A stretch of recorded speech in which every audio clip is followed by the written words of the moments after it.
ඔබේ ආදරණීයයන් පිටරට සිට වන විදේශ මුදල් සඳහා සෑම ඩොලරයකටම දැන් මහජන බැංකුවෙන් අමතර රුපියල් 10ක් රාජ්‍ය ආරක්ෂාවද සහිත මේ රට විශාලතම ශාඛා ජාලය හිමි මහජන බැංකුවෙන් ඔබේ මුදල් එසැනින් ලබා ගන්න.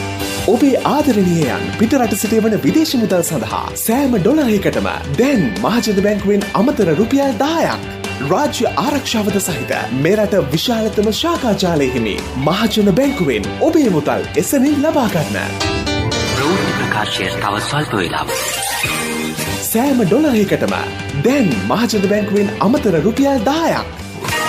මේ ශ්‍රී ලංකා ගුවන් විදුලි සංස්ථාවයි. ජාතියේ සංනිවේදකයා විශ්වාසය සමග පෙරට.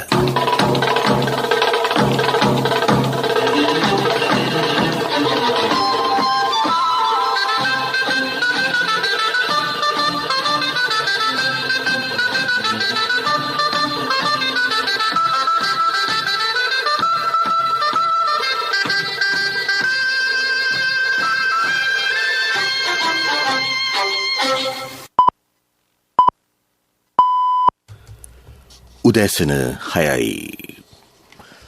මේ ශ්‍රී ලංකා ගුවන්විදුලි සංස්ථාවයි. මෙන්න ප්‍රවෘත්ති. සංස්කරණය කුමාර ඇලපාත, ප්‍රකාශය ඥානින්ද පෙරේරා.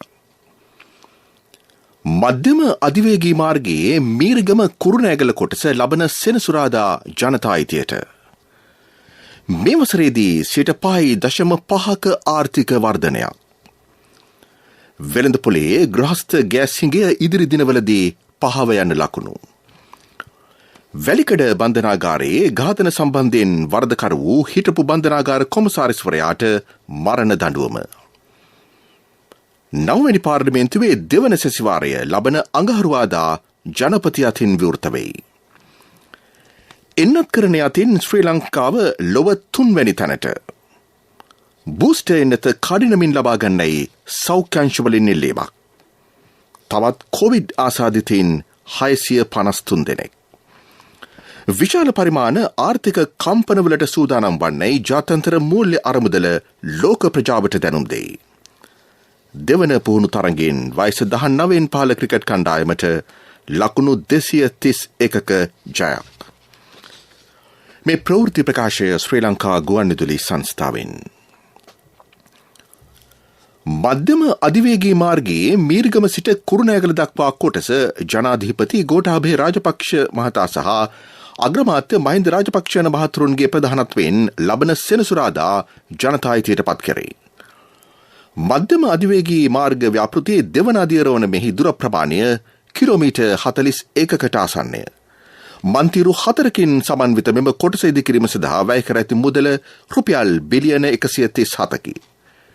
මීරිගම නාකලගම්මුව දම්බොක්ක කුරුණෑගල සහ යග්ගපිටිය යන ස්ථානවල අන්තර්හුමාරු මධ්‍යස්ථාන 5ක් ඉදිකර තිබේ.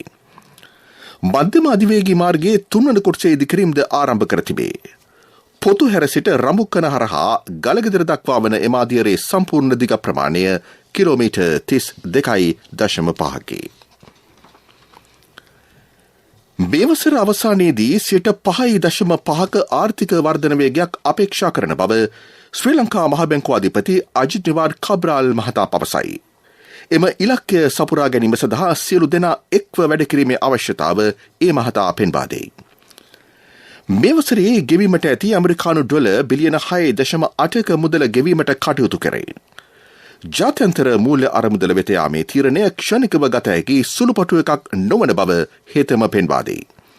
ඇතැම් විට මගින් අවශ්‍යදායක තත්ත්වයන්ද ඇතිවිය හැකිය. ආර්ථිකය නගා සිටුවීමට ආරම්භ කළ වැඩසටහන අඛණ්ඩව ඉදිරියට ගෙන යන බව කොළඹ ඊයේ පැවති මාධ්‍ය හමුවකදී ඒ මහතා අවධාරණය කළේය. IMF එකට යනවායි කියන එක බරපතල තීරණයක්. IMF එකට යනකොට අපි කල්පනාකාරීව යන්නට අවශ්‍ය වෙනවා. අපේ තියෙන සැලැස්ම අපිට කොහොමද අපි ඒක ක්‍රියාත්මක කරගන්නේ IMF එකත් එක්කම. ඉතින් ඒ නිසා IMF එකත් එක විකල්පයක් හැටියට තමයි අපි බලන්නට අවශ්‍ය. තව විකල්ප තියෙනවාද? ඒ විකල්ප මොනවාද? ඒ විකල්ප කරනවා නම් IMF එකට යන්නේ විකල්පයට වඩා හොඳ විකල්පයක්ද කියලා අපි බලන්නට අවශ්‍යයි. මෙතනදී අපි එහෙම බලලා තියෙනවා. මහා බැංකුවේ අපේ මුදල් මණ්ඩලයේ අපේ තීරණය තමයි මේ අවස්ථාවේදී අපි දැන් යන ගමන වෙනත් විකල්ප ඔස්සේ යන ගමන IMF යන ගමනට වඩා අපිට සතුටුදායක ගමනක් වෙනවා කියලා අපේ විශ්වාසය. IMF එක ගියයි කියලා අලුතෙන් සංචාරකයෙක් මේ රටට එන්නේ නැහැ. IMF එකට ගියයි කියලා අපේ රටේ ආයෝජනය කරන දේවල්, ඒ කියන්නේ වරාය ආයෝජන, අලුතෙන් එන ආයෝජන ඒවා වෙනස් වෙන්නේ නැහැ. අපිට ණය ගැනීමට තිබෙන අවකාශය සහ ණය ගැනීමේ මිල වෙනස් වෙන්නේ නැහැ. අපි IMF එකත් එක්ක ඉන්නකොට තමයි අපි ස්වෛරීය බැඳුම් කරගත්තේ ඇමරිකානු ඩොලර් බිලියන ගණන් 7.8ක පොලියට. අද අපිට ඊට වඩා අඩු පොලියට ගන්න පුළුවන් වෙලා තිබෙනවා. ඉදිරි දින කීපය ඇතුළත ගෘහස්ත ගෑස් හිඟයකින් තොරව ලබාගත හැකි බව රාජ්‍ය අමාත්‍ය ලසන්තාල ගෙවන්න මහතා පවසයි. ගෑස්වල ප්‍රමිතිය සොයා බැලීම නිරතුරුව සිදු කෙරේ. ගෑස් සිලින්ඩර සහ ඒ ආශ්‍රිත උපකරණ ආනයනය කිරීමේදී ප්‍රමිති ආයතනයේ උපදෙස් මත කටයුතු කළ යුතුය. ආනයනය කරනු ලබන මෙම උපාංග රේගුවෙන් නිදහස් කර ගැනීමට ප්‍රමිති ආයතනයේ අනුමැතිය අත්‍යවශ්‍යය. ගෑස් සිලින්ඩර ආශ්‍රිත පිපිරීම් වලින් පීඩාවට පත් අයට වන්දි ලබා දීම කෙරෙහිද රජයේ අවධානය යොමු ඇති බව අලගියවන්න මහතා කියයි. 2012 වසරේදී වැලිකඩ බන්ධනාගාර රැඳවියන් 8 දෙනෙකු ඝාතනය කිරීමේ චෝදනාවට වරදකරු වූ හිටපු බන්ධනාගාර කොමසාරිස් එමිල් රංජන් ළමාහේවා මහතාට කොළඹ ත්‍රිපුද්ගල මහාධිකරණය මරණ දඬුවම නියම කරයි.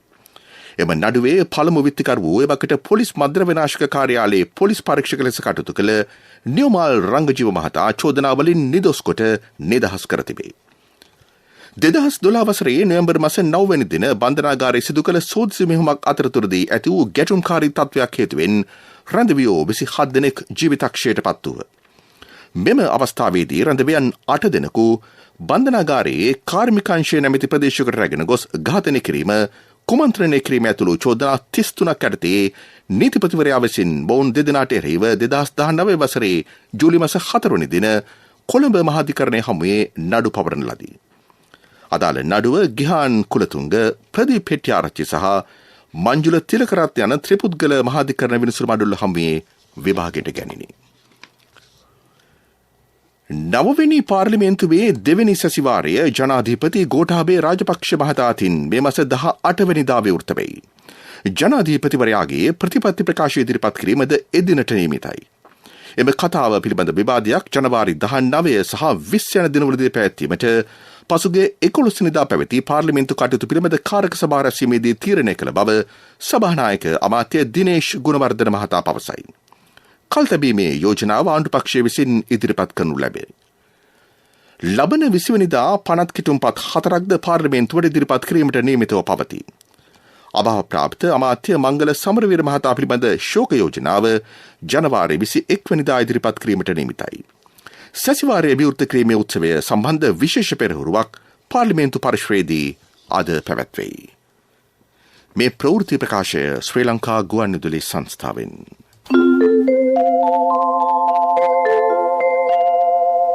සෑම ඩොලරයකටම දැන් මහජන බැංකුවෙන් අමතර රුපියල් 10ක්.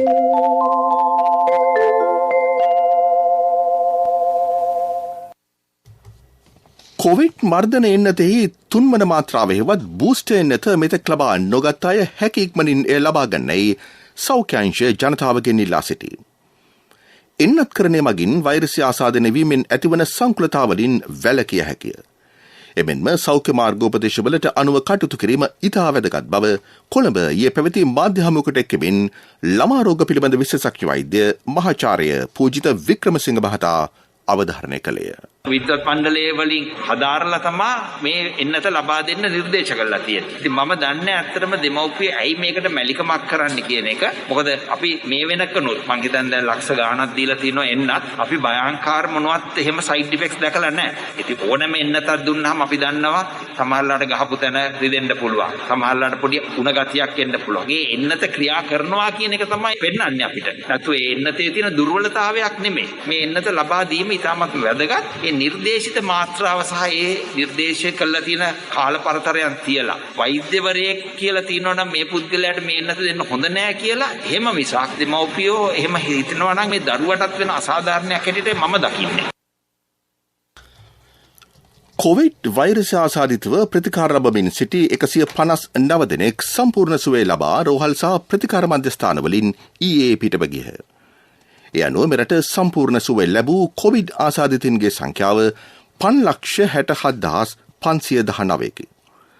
තවත් කොවිඩ් ආසාදිත රෝගීන් 653 දෙනෙකු ඊයේ අලුතින් හඳුනාගෙන තිබේ. ඒ අනුව දිවයිනෙන් මේ දක්වා හමු වී ඇති සමස්ත කොවිඩ් ආසාදිතින්ගේ සංඛ්‍යාව 5,93,725ක් දක්වා වැඩි වී ඇත. කොවිඩ් ආසාදිත මරණ 14ක් සෞඛ්‍ය සේවා අධ්‍යක්ෂණවරයා ඊයේ තහවුරු කළේ. ඒ සමගම මෙතෙක් දිවයිනෙන් වාර්තා වී ඇති කොවිඩ් ආසාදිත සමස්ත මරණ සංඛ්‍යාව 15,163ක් දක්වා ඉහළ ගොස් තිබේ. බොරැල්ල ආනන්ද රාජකරුණා මාවතේ පිහිටි සියලු ශාන්තුවරින්ගේ දේවස්ථානයේ තිබී හමු ජීව අත්බෝම්බය සම්බන්ධයෙන් තොරතුරු රැසක් අනාවරණ කර ගැනීමට පොලිසිය සමත් වෙයි. දේවස්ථානයේ සුරුවමක් අසල තිබී පසුගිය 11 වෙනිදා මෙම බෝම්බය සොයා ගැනුණි. සිදු කරන ලද විමර්ශනයේ ප්‍රතිඵලයක් වශයෙන් සැකකරුවන් සිව් දෙනෙකු අත්අඩංගු කරගෙන ඇති අතර ප්‍රශ්න කිරීම්වලදී හෙළි වී ඇත්තේ දේවස්ථානය තුළ රැඳී සිටින එක් සැකකරුවෙකු විසින් මෙම බෝම්බය එම ස්ථානයේ තබා ඇති බවයි. දේවස්ථානයේ අසල නිවසක පදිංචි වයස අවුරුදු 13ක දරුවෙකු ඒ සඳහා යොදාගෙන ඇති බවටද අනාවරණ වී ඇත. මේ සම්බන්ධයෙන් බොරැල්ල පොලිස් ස්ථානය සහ කොළඹ අපරාධ කොට්ටාශය වැඩිදුර විමර්ශන සිදු කරයි. බේවන විට දුම්රිය ස්ථානාධීපතිවරුන් සියලුම රාජකාරිවලින් ඉවත් වී වෘත්තීය ක්‍රියාමාර්ගයකට අවතීර්ණ වී ඇතැයි ශ්‍රී ලංකා දුම්රිය ස්ථානාධීපතිවරුන්ගේ සංගමය දැනුම් දෙයි. ආසන වෙන් කළ දුරගමන් සේවා දුම්රිය කලින් නොදන්වා අවලංගු කිරීම, දුම්රිය ධාවන කාර්ය මණ්ඩලය නිසි ලෙස පරිපාලනය නොකිරීම, සාමාන්‍ය දුම්රිය කාලසටහන ක්‍රියාත්මක නොවීම, රාජ්‍ය අමාත්‍යවරයාගේ නියෝග ක්‍රියාත්මක නොකිරීම ආදී ලිම් රැසක් මෙම වෘත්තීය ක්‍රියාමාර්ගයට පදනම් වී ඇතැයි ශ්‍රී ලංකා දුම්රිය ස්ථානාධීපතිවරුන්ගේ සංගමේ ප්‍රධාන ලේකම් කසුන් චාමර මහතා පවසයි. ජාතික සංචාරක ප්‍රතිපත්තිය සැකසීම කඩිනම් කෙරේ. එය මේ වසරේදී සංචාරක කර්මාන්තයට හඳුන්වා දෙන බව අමාත්‍ය ප්‍රසන්න රණතුංග මහතා පවසයි. ජනාධීපතිතුමාගේ රට නගන සෞභාග්‍යයේ දැක්ම ප්‍රතිපත්ති ප්‍රකාශනයට අනුව මෙම ජාතික සංචාරක ප්‍රතිපත්තිය සැකසීම පසුගිය වසරේදී ආරම්භ කෙරිණි. මේ වන විට සම්පූර්ණ කෙටුම්පත් කර තිබේ. ඒ සඳහා මහජන අදහස් ලබා ගැනීමටද කටයුතු කළ බව රණතුංග මහතා කියයි. අදාළ යෝජනා අධ්‍යයනය කිරීමෙන් පසු සුදුසු යෝජනා කෙටුම්පතට ඇතුළත් කිරීමට අපේක්ෂිතයි. අනතුරුව මෙම කෙටුම්පත අමාත්‍ය මණ්ඩලයටත් පාර්ලිමේන්තුවටත් ඉදිරිපත් කරනු ඇත. එක්සත් ජාතීන්ගේ සංවර්ධන වැඩසටහන මේ සඳහා උපදේශන සේවා සපයයි.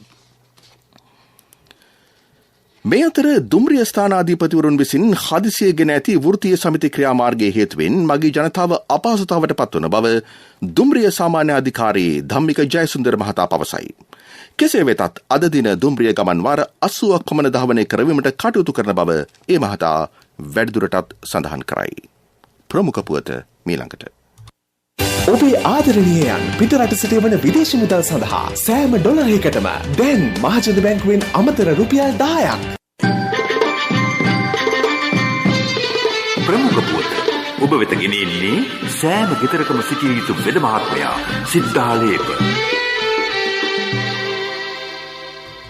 හොරණ මිල්ලෑව ඖෂධ නිෂ්පාදන කලාපය සඳහා ගිවිසුම් අත්සන් කෙරේ. ඒ සඳහා අවශ්‍ය වන භූමිය 99 අවුරුදු බදු පදනම් මත වෙන් කර දීම ඊයේ සිදු කෙරිණි. වසර 2කමාරක් ඇතුළත මෙහිදී කිරීම නිම කිරීමට සැලසුම් කර තිබේ. එමගින් රාජ්‍ය සහ පෞද්ගලික අංශයේ ඖෂධ අවශ්‍යතාවෙන් විශාල ප්‍රමාණයක් සපුරා ගැනීමට හැකිවනු ඇතැයි අපේක්ෂා කෙරේ. අත්‍යවශ්‍ය ඖෂධ ගණයට අයත් පෙති සහ කරල් පිළිකා රෝගීන්ට ලබා දෙන මිල අධික ඖෂධ සහ විකලාංග උපාංග ඖෂධ ආදී වශයෙන් ප්‍රධාන කාණ්ඩ 3ක් යටතේ නිෂ්පාදන සිදු කිරීමට සැලසුම් කර තිබේ. එම අවස්ථාවට එක් වූ අමාත්‍ය ආචාර්ය කෙහෙලිය රබුක්වැල්ල මහතා සඳහන් කළේ ලෝපුරා රටවල් 194ක් අතරින් ශ්‍රී ලංකාව එන්නත් කරනෙන් 3 වන ස්ථානයට පත්ව ඇති බවයි. එමගින් ජනතාවගේ ජීවිතයට ඉඩක් ලබා දී ඇති බවත් ඒ රටක් වශයෙන් ජනතාවට මේ සියවසේ ලබා දුන් ඉහළම ජයග්‍රහණයක් බවත් රබුක්වැල්ල මහතා එහිදී වැඩිදුරටත් සඳහන් කළේ.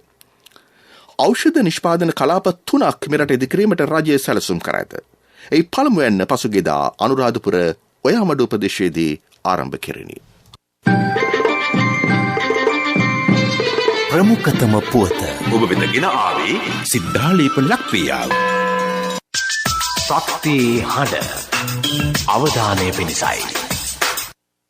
පෞද්ගලික බස්රථ කොන්දස්තරවරුන් බහුතරයක් ගාස්තුවලට අදාළ ප්‍රවේශපත්‍ර නිකුත් නොකරන බවට මගී ජනතාව චෝදනා කරති. මෑතකදී බස්ගාස්තු වැඩිවීමත් සමග ඇතැම් කොන්දස්තරවරුන් තම හිතුමතයට මුදල් අය කරමින් සිටිති. ඇතැම් කොන්දස්තරවරුන් ඉතිරි මුදල් ලබා දීමෙන් වැළකී සිටී. බස්රථ සේවකින්ගේ මෙම ක්‍රියාකාරකම් පරීක්ෂා කිරීම සඳහා පත් කර ඇති බස්රථ පරීක්ෂකවරුන්ගේ සේවයද අකර්මණ්‍ය වී ඇති බව පෙන්වා දෙන ජනතාව මේ සම්බන්ධයෙන් අදාළ බලධාරීන්ගේ කඩිනම් අවධානය යොමු වන ඇති බවට විශ්වාසය පළ කරති. විදෙස් පුවත්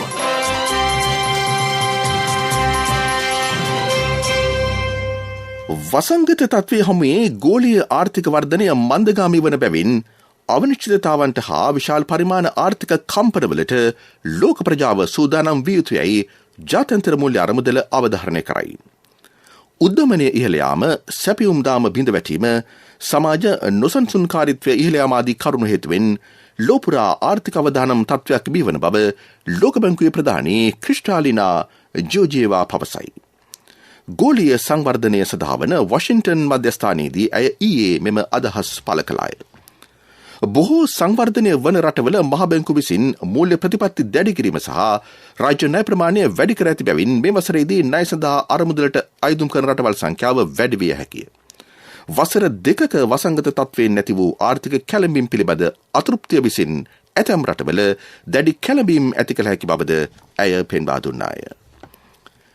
ඩෙල්ටා ප්‍රභේදයට වඩා මෘදු බවක් ඉසුළුවද ඔමික්‍රෝන් වෛරස් ප්‍රභේදය නතර කිරීම ප්‍රායෝගිකව කළ නොහැක්කක් බව ඉන්දිය වසංගත රෝග විශේෂඥ වෛද්‍ය වසංගත රෝග පිළිබඳ ජාතික ආයතනයේ උපදේශක කමිටුවේ සභාපති ජයප්‍රකාශ් මොලිල් පවසයි. එන්නත් කරන වැඩසටහන් ක්‍රියාත්මක වුවත් ලෝපුරා වෛරස් ආසාදනය සිදුවනු ඇත. ලෝපුරා කෙතරම් වේගකින් පැතිර ගියත් මෙය බිය උපදවන සුළු රෝගයක් නොවේ. මේ ඉතා මෘදු වෛරසයක් වන අතර රෝහල් ගතවීමට සිදුවන අවස්ථා ඉතා අඩුය. මේ අපට මුණ දිය හැකි රෝගයක් බව වෛද්‍ය ජයප්‍රකාශ් අවධාරණය කරයි. මේ අතර කොවිඩ් පස්වන රැල්ලට මුහුණ දීම සඳහා රුසියාව සූදානම් වෙයි. ඔමික්‍රෝන් හේතුවෙන් මෙම නවරැල්ල අනිවාර්ය බව එරට නියෝජ්‍ය අමාත්‍ය නතන්යා ගෝලිකවා ඊයේ සඳහන් කළාය.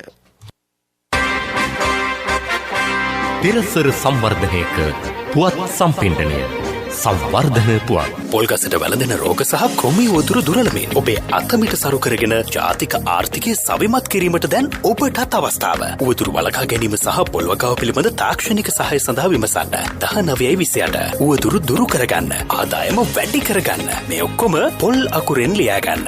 පොල් පර්යේෂණ ආයතනයේ පණිවිඩයක්. කොළඹ වරාය නගරයේ බදුදීමට ඇති ඉඩම් කට්ටි 74න් ඉඩම් කට්ටි 6ක් ආයෝජකින්ට බදුදී අවසන් වෙයි.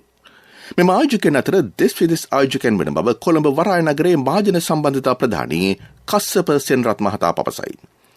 ඉතිරි ඉඩම් කොටස් ඉදිරි වසර 15 හෝ 20 තුළ බදුදීමට අපේක්ෂා කෙරේ. ඉදිකිරීම ඇතුළුව සම්පූර්ණ ව්‍යාපෘතිම වසර 25කින් අවසන් කිරීමට අපේක්ෂිතයි. ඉඩම් බදුදීම පළමු වසර 15 සිට 20 තුළ සිදු කෙරේ. පළමු මිශ්‍ර සංබන්ධන ව්‍යාපෘතිය වන කොළඹ ජාත්‍යන්තර මූල්‍ය මධ්‍යස්ථානය සඳහා මුල්ගල් තැබීම කඩිනමින් සිදු කරන බව අධ්‍යක්ෂ විකුණුම් සහ අලවේ යමුනා ජයරත්න මහත්මිය පවසයි. මිශ්‍ර සංවර්ධන ව්‍යාපෘතිය හෙක්ටයාර් 6.8ක භූමි ප්‍රමාණයකින් සමන්විතයි. ඒ සඳහා ඇමරිකානු ඩොලර් බිලියනයක් ආයෝජනයක් අවශ්‍ය වනු ඇතැයි අපේක්ෂා කරේ. CIFC මිශ්‍ර සංවර්ධන ව්‍යාපෘතිය හෙක්ටයාර් 6.8ක භූමි භාගයකින් සමන්විතයි. ආයෝජන වටිනාකම ඩොලර් මිලියන 450කි. වරාය නගරයේ පදිංචිකරුවන් 70,000කට සහ කම්කරුවන් 2,00,000කට නවාතැන් ගැනීමේ පහසුකම්ද එහි ඇති කරේ. පෙරසර සංවර්ධනයක පුවත් සම්පින්ඩනය සංවර්ධන පුවත් පොල්ගසට වැළඳෙන රෝග සහ ක්‍රමී වතුර දුරලමින් ඔබේ අතමිට සරු කරගෙන ජාතික ආර්ථිකය සවිමත් කිරීමට දැන් ඔබටත් අවස්ථාව. උවතුරු වළකා ගැනීම සහ පොල්වගාව පිළිබඳ තාක්ෂණික සහාය සඳහා විමසන්න 1920 උවතුරු දුරු කරගන්න ආදායම වැඩි කරගන්න මේ ඔක්කොම පොල් අකුරෙන් ලියාගන්න. පොල් පර්යේෂණ ආයතනයේ පණිවිඩයක්. ක්‍රීඩා පුවත් දානවෙන් පහළ ලෝක කුසලාන ක්‍රිකට් තරංගාවලිය බටහිරද කොදෙව්හිදී හෙට ආරම්භ වෙයි. උගන්ඩා ක්‍රිකට් කණ්ඩායමට එරෙහිව පොවිඩන්සි ඊයේ පැවති පෙරහුරු තරගයේ ලකුණු 231කින් ජය ගැනීමට ශ්‍රී ලංකා 19න් පහළ කණ්ඩායම සමත් විය. නියමිත පන්දුවාර 53දී කඩුළු 8කට ලකුණු 277ක් ලබා ගැනීමට මුලින් පන්දුවර පහර දුන් ශ්‍රී ලංකාව සමත් විය. පිළිතුරින්ම ක්‍රීඩා කළ උගන්ඩාවට ලබාගත හැකි වූයේ පන්දුවාර 21යි පන්දු දෙකකදී සියල්ලන්ම දැවී ලකුණු 46ක් පමණි. මේ අතර සංචාරක සිම්බාබ්වේ ක්‍රිකට් කණ්ඩායම සහ ශ්‍රී ලංකාව අතර එක්දින තරඟාවලිය පල්ලෙකැලේ ජාත්‍යන්තර ක්‍රිකට් ක්‍රීඩාංගණයේදී ලබන ඉරිදා ආරම්භ වෙයි. ඒ සඳහා ප්‍රවේශපත්‍ර නිකුත් කිරීම දැන් ආරම්භ වී තිබේ. ප්‍රවේශපත් අන්තර්ජාලය ඔස්සේ මිලදී ගත හැකි අතර තරඟ නොපැවැත්වෙන දිනවලදී පෙරවරු 9 සිට පස්වරු 5 දක්වා පල්ලෙකැලේ ක්‍රීඩාංගණයේදී හෝ තරඟ පැවැත්වෙන දිනවලදී බලගොල්ල අභීත ක්‍රීඩාංගණයේදීත් නිකුත් කරනු ලැබේ. ක්‍රීඩාංගණයට ඇතුළත් කරගනු ලබන්නේ එහි ධාරිතාවෙන් අඩක් පමණි. කොවිඩ් මර්ධන එන්නතෙහි දෙවන මාත්‍රාව ලබාගෙන දින 14ක් ගත වූ ප්‍රේක්ෂකයන්ට පමණක් ක්‍රීඩාංගණයට ඇතුල් වීමට අවසර ලැබෙයි. ව්‍යාපාරික පුවත් ඔබ වෙත ගෙන එන්නේ NSB සල්ලි එහෙන් තෑගි මෙහෙන් ස්වර්ණ ජයන්ති වාසනා ජයග්‍රාහකයා ඔබද. මෙවසරේදී තරුණ තරුණියන් 400කට නොමිලේ හෙද පුහුණුව ලබා දී සේවයට බඳවා ගැනීමට රොයල් නර්සිං හෝම් පෞද්ගලික සමාගම තීරණය කරයි. එමගින් රැකිය අවස්ථා 1000ක් උත්පාදනය කිරීමට අපේක්ෂා කෙරේ. මෙම සමාගම මෙරට විශාලතම ග්‍රහස්ත හෙද සේවා සහ ගිලන්රථ සේවා සමාගම වශයෙන් සැලකේ. තම සමාගම වෙතින් හෙද සේවා පාසුකම අපේක්ෂා කරන ජ්‍යෙෂ්ඨ පුරවැසියන්ට සහ රෝගීන්ට වඩාත් කාර්යක්ෂම හා ගුණාත්මක සේවයක් ලබා දීම මෙහි අරමුණ බව සමාගමේ සභාපති මනුජ හේවාවසම් මහතා පවසයි. ව්‍යාපාරික පුවත් ඔබ වෙත ගෙනාවේ NSB සල්ලි එහෙන් තෑගි මෙහෙන් ස්වර්ණ ජයන්ති වාසනා ජයග්‍රාහකයා ඔබද. NSB ස්වර්ණ ජයන්තිය වෙනුවෙන් සුපිරි ජයග්‍රාහකයාට රන් පවුන් 50ක්, දෙවැනි ජයග්‍රාහකින් 10 දෙනාට ස්කූටර්, දෙවැනි ජයග්‍රාහකින් 10 දෙනාට iPhone, සිව්වැනි ජයග්‍රාහකින් 29 දෙනාට මවුන්ටන් බයික්. 2021 ඔක්තෝබර් 1 වෙනිදා සිට 2022 දෙසැම්බර් 31 දක්වා NSB U Trust තරහ අවමේ වරකට ඇමරිකානු ඩොලර් 100ක් හෝ ඊට සමාන ඕනෑම විදේශ මුදල් 3 වතාවක් එවන්න. ආර්ථික පුවත් ආවරණය ඔබේ ඕනම අවශ්‍යතාවයකට සුදුසු මූල්‍ය විසඳුම් දෙන එන අය දියුණු වෙන අය එන LOLC සමූහය එන්න දියුණු වෙන්න. ලෝක වෙළඳපොලේ khනිජ තෙල් මිල ගණන් වසර 2024 වනතුරු ඉහළ අගයක රැඳී පවතින ඇති බව සමීක්ෂණයකින් හෙළිවෙයි. khනිජ තෙල් ක්ෂේත්‍රයේ ආයෝජකින් සේවය කරන්නන් ආදී ක්ෂේත්‍රයේ පුද්ගලයන්ගෙන් සැදුම්ලත් කණ්ඩායමකින් ලබාගත් තොරතුරු මේ සඳහා පාදක වී තිබේ. ඒ අනුව බොස්ටන් කන්සල්ටින් ගෲප් ආයතනයේ දත්තවලට අනුව ඉදිරි වසර කිහිපය තුළ බොරතෙල් බැරල් එක මිල ඇමරිකානු ඩොලර් 60කට වැඩි මට්ටමක පවතිනු ඇත. මේ පසුගිය වසරේ සිදු කරන ලද පුරෝකතනට වඩා වැඩි අගයක් ගනී. සමීක්ෂණයට අනුව ගෑස් මිල තවදුරටත් ඉහළ මට්ටමක පවතිනු ඇත. මගේ මහත්තයා දාපු මේ රත්තරන් මුද්ද තමයි මගේ ජීවිතේ. LOLC එකට ඔයාලගේ රත්තරන් පණ වගේ. ඔයාලගේ රන් බහන්න අපි ළඟ තියනකල් ඔයාලට ජීවිත රක්ෂණයකුත් දෙන්නේ අපි විතරයි. වෙලාවට ගෙවා ගන්න බැරි වුණොත් ඔයාලගේ රත්තරන් කොහොම හරි ඔයාලටම දෙන එකයි අපේ ප්‍රතිපත්තිය. ගෙවා ගන්න අමාරු වුණොත් අපි කතා කරලා විසඳුමකුත් දෙනවා. මුද්දට මං හිතපු නැති ගාණක් හම්බුණා. ආපු ගමන් වැඩෙත් උනා. වටිනා තෑග්ගකුත් හම්බුණා. LOLC එක කරන ගනුදෙනුවක් රත්තරන් වටින ගනුදෙනුවක් කියන්නේ ඒකනේ. LOLC ෆයිනෑන්ස් රන් සවි රන් අය සේවාව. රත්තරන්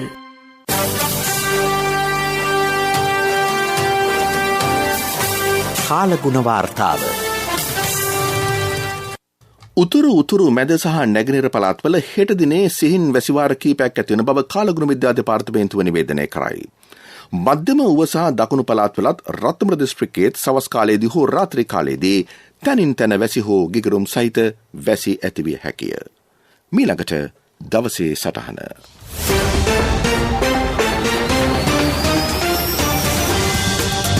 කොවිඩ් වසංගතයේ නටමුන් ඉතිරි වූ පසුගිය වසර දෙකේ අතීතය අමතක කර ඉදිරි වසර 3 ශක්තිමත් කාලයක් බවට පත් කර ගනිමුයි අග්‍රාමාත්‍ය මහින්ද රාජපක්ෂ මහතා ඊයේ කොළඹ වරායේ නැගෙනහිර පර්යන්තයේ ඉදිකිරීම් කටයුතු ආරම්භ කරමින් ප්‍රකාශ කළේය. එසේ වුවද කොවිඩ් වසංගත කාලය තුලද රජය රටේ සංවර්ධන කටයුතු අමතක කළේ නැහැ. ඩොලර් බිලියන 650ක සහන රැසක් රජය මගින් ලබා දුන්නා. මේ තරම් සහන රැසක් ලබා දුන් රජයක් මෙතෙක් ඉතිහාසයේ නැති තරම්. මෙම සහන සැලසීමටත් රටේ සංවර්ධන කටයුතු කරගෙන යාමටත් කොවිඩ් වසංගතයෙන් ජනතාව බේරා ගැනීමටත් රජය මුදල් මැව්වේ නැහැ.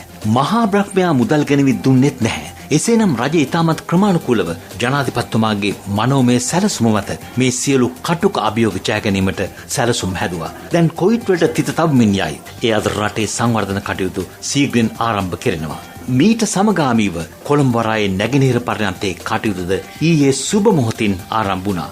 2008 දී ජනාධිපති මහින්ද රාජපක්ෂ මැතිතුමා හම්බන්තොට වරාය ආරම්භ කර නිම කළේ උතුරේ දරුණු යුද්ධයක් පැවතෙන අවධියකයි. මීට විරුද්ධ වූ නොයෙක් අය 2016-17 කාලේ හම්බන්තොට වරාය පිටරට විකුණා දැම්මා. වරායේ සංවර්ධන කටයුතු අකර්මණ්‍ය කළා. අධිවේගී සංවර්ධන කටයුතු අඩාල කළා. සංවර්ධනය යන වචනය ශ්‍රී ලංකා දිනපොතෙන් ඉවත් කර දැම්මා.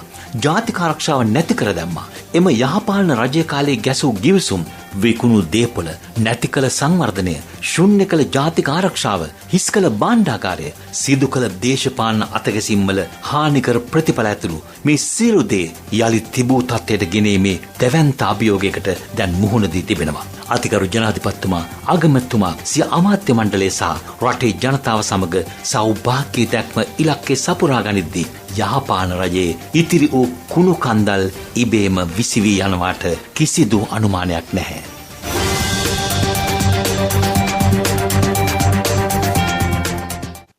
උදෑසන ප්‍රධාන ප්‍රවෘත්ති ප්‍රකාශයේ සිරස්තල දැන්වෙන්න යළිත්. මධ්‍යම අධිවේගී මාර්ගයේ මීරිගම කුරුණෑගල කොටස ලබන සෙනසුරාදා ජනතා අයිතියට. මේ වසරේදී 5.5% ආර්ථික වර්ධනයක්. වෙළඳපොලේ ග්‍රහස්ත ගෑස්සිංගය ඉදිරි දිනවලදී පහව යන ලකුණු. වැලිකඩ බන්ධනාගාරයේ ඝාතන සම්බන්ධයෙන් වරදකරු වූ හිටපු බන්ධනාගාර කොමසාරිස්වරයාට මරණ දඩුවම. 9වෙනි පාර්ලිමේන්තුවේ දෙවන සැසිවාරය ලබන අඟහරුවාදා ජනපති අතින් විවෘත වෙයි. එන්නත් කරන යතින් ශ්‍රී ලංකාව ලොව 3වැනි තැනට. බූස්ටර් එනත කඩිනමින් ලබා ගන්නයි සෞඛ්‍යංශවලින් ඉල්ලීමක්. තවත් කොවිඩ් ආසාදිතයින් 653 දෙනෙක්. විශාල පරිමාණ ආර්ථික කම්පනවලට සූදානම් වන්නයි ජාත්‍යන්තර මූල්‍ය අරමුදල ලෝක ප්‍රජාවට දැනුම් දෙයි. දෙවන පුහුණු තරගෙන් වයස අවුරුදු 19න් පහළ ක්‍රිකට් කණ්ඩායමට ලකුණු 231ක ජය. උදෑසන ප්‍රධාන ප්‍රවෘත්තියින් සමාප්තයි. අපගේ මෙම ප්‍රවෘත්ති ප්‍රකාශයට www.slbc.lk වෙබ් අඩවිය ඔස්සේද ඔබට සවන් දිය හැකියි. ජාතික ගුවන්විදුලියේ මීළඟ ප්‍රධාන ප්‍රවෘත්ති ප්‍රකාශය දහවල් 12:45ට.